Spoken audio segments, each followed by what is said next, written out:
What's up, YouTube, and welcome to Codename Scream. I am that horror guy. And I am Mel. Just Mel. Just Mel. And we'd gotten a ton of messages back when she and I did the Richard Ramirez versus Michael Myers episode for Slashathon, and when we both dove into the zombie remakes of Halloween 1 and 2. A lot of people enjoyed what we were doing, so we decided let's go ahead and just do this. So this is for you guys moving forward. As you may or may not have known, if you were part of our live finale for Slashathon, Michael Myers did win this. I did also bring that up a little bit last week. For my send-off videos before we decided to take over together, I did my two favorite Texas Chainsaw Massacre sequels just because the Leatherface making it from episode 1 to the end, Cinderella story. And we had to, pay homage to that in some way. So I took my two favorites. If you haven't checked those out, make sure to go back, watch those. So now we're going to go ahead and start our new series, running the Michael Myers films, Halloween films, whatever you want to call them. We're going to do the entire series of the films that I have not covered personally, or the ones we've done. So what are we starting this week with? We are starting with the 1981 Halloween 2. Classic. Yep, the follow-up to the first one begins right where the first one left off. This movie was directed by Rick Rosenthal. Originally, the first one directed by John Carpenter, so I think that was a surprise when this one came out, directed by Rick Rosenthal. But it was written and produced by John Carpenter and Deborah Hill. Music by John Carpenter and Alan Haworth. Let's talk about budgets. You want to talk about budgets? Let's we always like to discuss the budgets briefly. So the movie was released October 30th of 1981. It was shot for a $2.5 million budget. Gross domestically in the U.S. $25.5 million. And if you adjusted that for the 2021 inflation as I do, you're looking at about 73.7, just shy of $73.8 million. Which is almost half of what the first one did. Yes. First one did $47 million, this one coming in at $25.5. Opening weekend, it did significantly better than the first one though. Yeah. It almost 7.5 mil opening weekend on this one, where the original only had 1.3 million opening weekend. Right. Yeah, some big change there. So we're just going to discuss the film briefly. If you've seen this, just hang tight with us momentarily. Some of us may not have. And if you have seen it and you enjoy it, well, now you're going to listen to me tell you about it for a minute. So we start off just as Mel had discussed, right where the first one left off. We're moments after Dr. Loomis has shot Michael off the balcony and looked over and the body's gone. And we cut right over, Loomis runs out, he's trying to figure out what's going on. A neighbor runs out and asks what's going on and says, you need to call the police, he's out, I've shot him 6 times. Classic line, you hear that everywhere. Over and over. Over and over again, he's screaming, I shot him 6 times. It's like Dennis Hopper in Texas Chainsaw Massacre 2 last week, where he was just like, oh, the devil, ah! All the time. But he's like, I've been pranked to death. He's like, you don't know what death is. We cut going to the hospital. So this entire film is shot at Haddonfield Memorial, following Laurie after the events of the first film. Michael they don't know where he's at. So we start off the film with him just kind of going through the neighborhood and picking off just random people one by one. One of them is a younger girl. She's listening to it on the radio, talking to a friend on the phone. He pops up, gets her, slits her throat from behind. We eventually find our way to the hospital. We get introduced to Jimmy, who's a paramedic that is slowly but surely falling in love with Laurie throughout the film. So we slowly but surely watch as Michael just eviscerates the entire hospital crew one by one. Paramedics, nurses, left and right. Most notably, and probably one of the most extreme kills I thought in the film, is where the nurse is sitting in a hot tub and he comes up behind her and he's drowning her in it and pulling her up and putting her back in it, and her face is just slowly just melting and burning and peeling because he's set the temperature to way higher than it's allowed to be. Absolutely disgusting. I thought that was the most brutal kill of the entire film, hands down. And it really just, we'll discuss momentarily about why that even existed in this film to begin with. But we end up getting to where Dr. Loomis is now getting pulled off of the case entirely. He's being summoned back to Smith's Grove after everything that's going on. They're not happy about it, so they send the nurse from the first film back to go and actually get him with a marshal. And upon their car ride back out with the marshal is when the nurse tells him that actually Lori is Michael's sister, and that the records have been sealed for protection purposes after the parents had passed away. So knowing this, he's like, that's where he's at. We got to go back. So he threatens the marshal and is like, you need to turn this car around. Marshall's like, I don't have to do it. And he's like, you fire a warning shot, right? And pops the window out.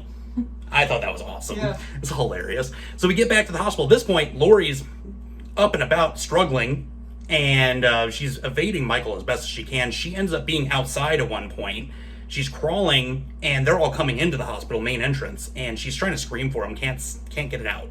Eventually screams, they don't hear her. I don't know how they didn't hear her. I don't either. Like, that's like a 10-foot difference, but whatever. Then we end up finally, after, a couple more, not so great kills, unfortunately, we get to the final portion of it where Michael gets shot in the face twice, and the infamous, he holds up to his mask and he's bleeding black out of his eyes. And they turn the gas on in the room, and Dr. Loomis forces Lori and them out of the room. He says it's time, lights a match, blows the room to hell. And only film in Halloween to actually show November 1st in the morning of, and we see Lori being escorted from Haddonfield Memorial, and the film ends with Mr. Sandman playing as you see Michael's mask burning. And that was the end there. Such an epic end. Oh, yeah. Like that song, just Perfect. Yes. So good. So good. So what were your thoughts overall of the film? I loved it. Aside from the first one, this may be my favorite, and just because it is a continuation of the first story, I thought it was brilliant that it picks up exactly where the first one left off, because the first one leaves you with so many questions. Right. And it really kept the integrity of the first movie really well. I loved it. Great movie. Oh yeah, absolutely. I'm up there. I would say this is one of the favorite sequels. Not my absolute favorite sequel, but it's up there. I thought it was the closest and most true that we would ever get to the series up until the most recent one with 2018. Yep. The one thing that was a lot different was the violence factor with the gore, just the kills overall, and there happened to be a lot more gratuitous nudity. Yes. That wasn't there. There was briefly in the original, but there was a little bit more in the beginning. Bit, yeah. And that was due in part to in the 80s. That was starting to become the going trend at the time. A lot of direct videos, a lot of drive-in films that were really pushing the ante on both. And so even Carpenter said that they had to keep up with that. Yeah, so originally it was shot, Rick Rosenthal shot it with like hardly any gore or hardly any nudity or anything at all. And then John Carpenter was like, no. Yep. This is not going to work. And then like up until the end, they didn't see eye to eye on it. But yeah, he even said this was no scarier than a television drama. Right. The first cut of it, even though it was almost a homage to his film, but he recognized he was going with trends at that point. And that was something that I felt John Carpenter was always good at, staying up, ahead of the curve with those things. And there was a TV version of this movie. There was. Which was very strange, and a lot of differences too. Like Jimmy didn't die in the TV version. Yep. Which is like. That actually shows up in the Scream Factory's complete collection edition of the film, if you ever want to see that. There was a lot of cuts made, obviously, with the graphic violence alone. They had to scale it back. It's a complete night and day difference with the cuts. So, fun facts about the film. I found some fun facts about this film. One thing that I found in an interview with John Carpenter is he actually regretted making Laurie and Michael related. Yep. He said that he felt like he needed to in order to properly continue the story. Like, he's like, well, where is this story going to go? So he was thinking that in the first one, and then that's why he made them related. But in the end, he regretted it. Another fun fact, before Alice is killed and she's on the phone and she's talking to her friend, Sally is actually the voice of Nancy Loomis. Oh. So that was interesting that and all throughout the whole Halloween franchise, there's little Easter eggs like that. There's one that's really interesting that we'll talk about in the next video, Halloween 3, there's a really interesting voice that a lot of people didn't pick up on that I found. So I get excited about these video. things. Yeah. So that's a shameless plug. If you're watching this one, you should definitely tune into Thursday's video while you're at it too. Another interesting fact, so Dick Warlock, who played Michael, he got the role in a super awesome way. I discovered this. So he found out that they were looking for a Michael, and so he contacted Rick Rosenthal and set up a meeting. Upon going into his office, he sees a Michael mask like in the office across, and he grabs it real quick and sits down for the meeting. Well, Rick is asking him all these questions, like trying to get, a feel for what his Michael would be like. He didn't answer a single question. He sat there and stared at him the entire time, didn't say a word, just stared at him in the Michael mask. Ultimately, that unnerved Rosenthal so much he gave him the part of Michael. That's awesome. That's too cool. So yeah, those are some weird fun facts that I found. Yeah, and a couple of those I didn't even know, so kudos. That's pretty awesome. I personally was not a fan of Dick Warlock. Unfortunately, I stayed true with Nick Castle in the opening. I felt like, we're getting a lot more on-screen Michael than we did in the first one, obviously. So there wasn't much to go off of, but I felt like his characterization was a complete removal.